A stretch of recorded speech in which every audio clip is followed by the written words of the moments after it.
Chapter 12, Airwaves. Within a week after the article was published in the Westfield Gazette, the kids at the junior high and the kids at the high school had stopped using the word pen and had started using the word Frindle. They loved it. Nick became sort of a hero for kids all over town, and he quickly learned that being a hero, even if you're only a local hero, isn't a free ride. It has a price. People noticed Nick when he walked into his dad's hardware store or when he stood in line at the penny pantry to buy a candy bar. He could feel it when someone recognized him, and it made him shy and awkward. Kids at school started expecting him to be clever and funny all the time, and even for a kid as smart as Nick, that was asking a lot. Every teacher, the office secretary, the principal, even the school nurse and the custodian all seemed to be watching, always watching. His parents were great about everything. True, his mom had been upset when the article first came out, and so had his dad. Nick had said, "But I didn't do anything wrong, Mom, and neither did that lady from the newspaper." And his parents could see that he was right. The things in the article were true, and the truth is the truth, and nothing could be done about it now, even though it made them uncomfortable to have their boy talked about all over town. Secretly, Nick's mom and dad were pleased. After all, a brand new word is a pretty amazing thing. Their Nicholas was quite a fellow. No getting around it. Someone else in town thought this brand new word was pretty amazing too. Bud Lawrence had lived all his life in Westfield, and when he was only 19 years old, he had saved enough money to make an investment. He looked around for a good idea and then bought the first Dairy Queen in the state. After a few years, he bought a McDonald's restaurant. That was almost 30 years ago, and these two restaurants had made him rich, one of Westfield's leading citizens. When Bud Lawrence saw the article about the new word, he had his lawyer file a preliminary trademark claim on the word Frindle. Within 4 days, he had set up a small company that was selling cheap plastic ballpoint pens specially imprinted with the word Frindle. He sold 3,000 Frindles the first week, and they sold so fast that stores all over Westfield couldn't keep them in stock. Then, just as quickly, kids stopped asking for Frindles. The sales slowed down, and Bud Lawrence started thinking about other projects. A week later, it was Halloween. The leaves started falling, and it seemed like the town was going to quiet down. And it would have, if it hadn't been for Alice Lunderson. Alice lived in Betherly, a town 7 miles away from Westfield, and she worked part-time for the local CBS TV station in Carrington, a town of about 75,500 people. When there was important area news, disasters like floods or tornadoes, or sometimes if she came across little stories that seemed cute or original, Alice would call the station news manager in Carrington. If it was a good story, or if it was a day when not much else was happening in the world, then the TV station would send out a van with a camera crew to shoot some videotape. Alice subscribed to all the small-town newspapers in the area to keep up with local events. Most of them were published on Thursday, and they arrived at her house by Monday or Tuesday. Then it took her a day or so to look through them all. On Wednesday morning, she finally saw the article in the Westfield Gazette about the word war. She read it through twice and looked carefully at the class photograph. She was sure that this story was a winner. The TV station manager in Carrington agreed with her. He called the CBS station in Boston because sometimes Boston picked up stories from the Carrington newsroom. The woman in Boston thought the story had some real zip to it, so she called the network news editor in New York. When the facts of the Westfield Gazette article got to New York, the staff there loved it. They looked over the schedule sheet for the week and decided it would be the perfect closing story for the CBS Evening News for the next day, Thursday. Orders flew back through the telephone links from New York to Boston to Carrington to Betherly. By Wednesday at noon, Alice had a go order to take the story all the way. It was her first piece to get onto the national news, and 20 million viewers would see it. Alice Lunderson and her camera crew stood on Mrs. Granger's front porch Wednesday after school. Mrs. Granger was not impressed at all by the lights and the microphones. She looked right into the camera and said, "I have always said that the dictionary is the finest tool ever made for educating young minds, and I still say that. Children need to understand that there are rules about words and language, and that those rules have a history that makes sense. And to pretend that a perfectly good English word can be replaced by a silly, made-up word just for the fun of it, well, it's not something I was ready to stand by and watch without a fight. "And have you lost that fight, Mrs. Granger?" asked the reporter. Mrs. Granger turned her eyes up to nearly full power as she looked into the camera, and with a pale smile, she said, "It's not over yet." When Alice and the crew showed up at Nick's house, the Allen family was ready for them. Mom and Dad sat on the couch with Nick between them. Nick squinted into the lights. His mom had worked out with Nick what he could say and what he couldn't say. "You remember, young man," she had told him as she combed his hair, "these reporters are just looking for a quick story that will make some excitement, but you have to stay here and live in this town, so mind your P's and Q's." As they sat there on the couch, Mrs. Allen had her foot on top of Nick's under the coffee table, and if she pushed down, it meant that the reporter had just asked a question that she was going to answer for him. Mrs. Allen did not trust reporters. "So tell me, Nick, why did you make up this new word, Frindle?" asked Alice Lunderson. Nick gulped and said, "Well, my teacher, Mrs. Granger, said that all the words in the dictionary were made up by people, and that they mean what they mean because we say they do. So I thought it would be fun to just make up a new word and see if that was true." "And were you surprised when Mrs. Granger got mad about that?" asked Alice with a smile. There was a push on Nick's foot, and his mother said, "We never felt that Mrs. Granger got angry. When everyone started using the word Frindle, it just got to be a disruption, that's all. She's really a very fine teacher." "Yeah," said Nick. "I mean, I learned a lot about words, and without her, I wouldn't have." "So what's next for you in the new word?" Alice was wrapping it up.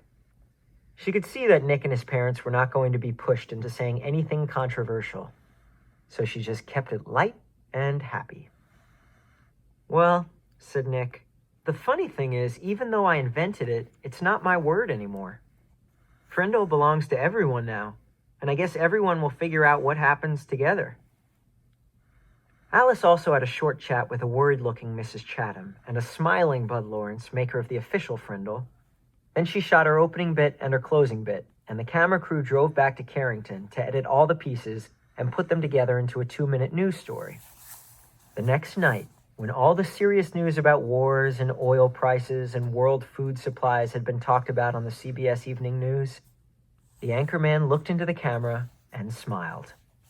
He said, "It is believed by many that the word quiz was made up in 1791 by a Dublin theater manager named Daly. He had bet someone that he could invent a brand new word in the English language, and he chalked up the letters Q-U-I-Z onto every wall and building in town. The next morning, there it was, and within a week, people all over Ireland were wondering what it could mean, and a new word had been created. Quiz is the only word in English that was invented by one person for no particular reason. That is until now. Now there is a new word, Frindle. And here is Alice Lunderson in Westfield, New Hampshire, with the story." Alice came on screen with a short introduction. Then right there on TV, Mrs. Granger and Nick and Bud Lawrence and Nick's mom were talking to 20 million people about Frindles. One of those 20 million people was a producer for The Late Show with David Letterman. And another one of those 20 million people was a staff writer for People magazine. And another one was a writer for 321 Contact magazine for kids. Dozens of other writers and producers and marketing people saw that story on the news, and all of them smelled a great story. During the next 3 weeks, every man, woman, and child in America heard about this funny new word that kids were using instead of the word pen.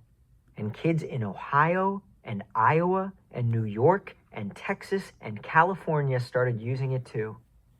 Bud Lawrence was suddenly flooded with orders for anything with the word Frindle on it, and he quickly got interested again. But there were complications. Bud's lawyer said, "You see that stack of orders there? Trouble. That's what that is. We got a trademark filed, but it's only like an application. The whole country knows that that little kid made up the word, and unless you make a deal with his dad, you're going to end up with nothing, maybe even a big fat lawsuit. That kid owns that word. When Mr. Allen came home at lunchtime, his wife told him that he had to call Bud Lawrence. It's something about the new word. This was not good news to Tom Allen. He was sick and tired of all the fuss, and being away from the hardware store so much while all this nonsense was happening had put him weeks behind on his paperwork. He'd be lucky now to get his Christmas order in time. Even though he didn't really want anything to do with it, Bud was an old friend. So on the way back to the store, Nick's dad went to Bud Lawrence's office. "Tom, good to see you," said Bud. He stood up and walked around his desk to shake hands. "Have a seat." Tom sat down uneasily, and Bud pulled another chair over. "Ever seen Westfield so stirred up about anything in your life? You and Ginny must be pretty proud of that boy of yours." Bud couldn't remember Nick's name. Tom shifted in his chair and nodded. "Yes, he's quite something, that's for sure. But I tell you, Bud, I'm ready for it all to just die down and blow away. Too much fuss." Instantly, Bud saw how to get what he wanted. "Well, Tom, I'm afraid it's not really going to go away. Looks like something started up and people are real interested. You probably saw those bright red ballpoints around town with the word Frindle on them. That was my doing, just testing the waters. But your boy, he owns that word. I got my lawyer to apply for a trademark a few weeks back because that's just the way I am. New thing comes along, I like to be right there in the middle of it." He grinned at Tom Allen, and Tom smiled back weakly. "Right now, I got a shirt printer in Massachusetts and another one in Chicago and another one in Los Angeles making t-shirts with the word Frindle above a picture of a pen. A Frindle. Each supplier has orders so far for over 20,000 shirts. Profit on every one of those is going to be $2, maybe $3. And I'm talking with some big pen and pencil companies in Hong Kong and Japan about a deal that could be worth some really big money. They've seen this Frindle thing in the media, and they want to buy the rights to the trademark and make a new line of Frindles for kids. I'm not kidding. This is a hot idea." Bud guessed right. Just the thought of all this made Tom shrink back uncomfortably in his chair. It was way too much fuss. "Tom, let me be direct with you. As the boy's guardian, you need to do the right thing about all this. I'd like to see where all this is going to go. I'm going to take some risks, spend some money, see what happens. But I need your permission. I need your signature on these trademark papers, and I need to strike a deal with you about permission to use that trademark. I know it seems like a big ruckus about a word, but we just can't tell what's to come of it unless we take some steps." Bud pointed at the papers on his desk. "That's a contract, and it's fair and honest. It gives your boy 30% of whatever profits I might make. That's a fair royalty, generous for this kind of deal. So what do you say? Make sense? Let me take care of all the fuss and see if some good doesn't maybe come of it all." The papers and a pen were there on the desk next to Tom.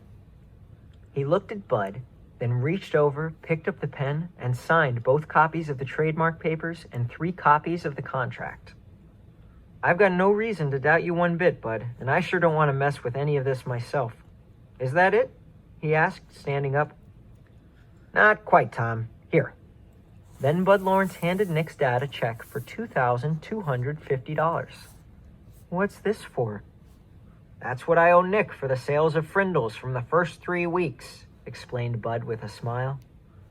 Tom looked at the check and said, "This is terrific, Bud, and I'm really glad about it because it'll sure help with Nick's college. But I wish you'd just keep this between us. If Nick knew, he'd probably stop mowing lawns and I'd never get him to save another penny. So just between us, okay?" Bud said, "Sure, Tom, I understand. Just between us." And they shook hands. Mr. Allen left Bud's office and walked across the street to the savings bank. He set up a trust account for Nick, and the bank manager said he could make arrangements with Mr. Lawrence so any other money would be deposited automatically. That sounded good to Tom Allen. If he never heard another word about it, that would be fine. As Nick's dad walked slowly back to the hardware store, he wondered if things were ever going to be the same again in his quiet little town.